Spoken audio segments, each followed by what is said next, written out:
High, আসসালামু আলাইকুম। এখন আমি আছি বাঁশবাড়িয়া সমুদ্র সৈকত। অসম্ভব সুন্দর।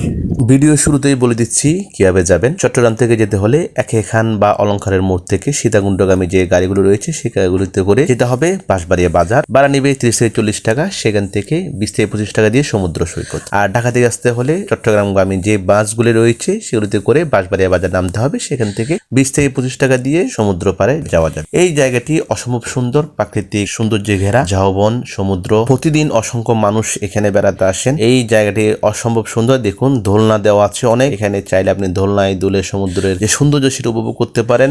অনেক অনেক দোলনা এখানে দেওয়া আছে। এটা আলাদা একটা সুন্দর পরিবেশের সৃষ্টি করেছে এই ঝাউ বাগানে। তবে এখানে জোয়ারের সময় কিন্তু অনেক বেশি সুন্দর, বাটার সময় কিন্তু পানি অনেক দূরে চলে যায়। সেজন্য আসলে এই সৌন্দর্যটা তেমন উপভোগ করা যায় না। সেই জন্য অবশ্যই জোয়ারের সময়টা আপনারা জেনে আসবেন। তাছাড়া এখন রাস্তার পাশে স্ট্রিট ফুডের দোকান রয়েছে, সেখান থেকে আপনারা খাবার খেতে পারেন। ফেরিঘাটের এদিকে ব্রিজটা অসম্ভব সুন্দর, চাইলে এদিক থেকে ঘুরে আসতে পারেন। সমুদ্রের সুন্দর সবুজ সবকিছু উপভোগ করতে পারেন। আল্লাহ হাফেজ।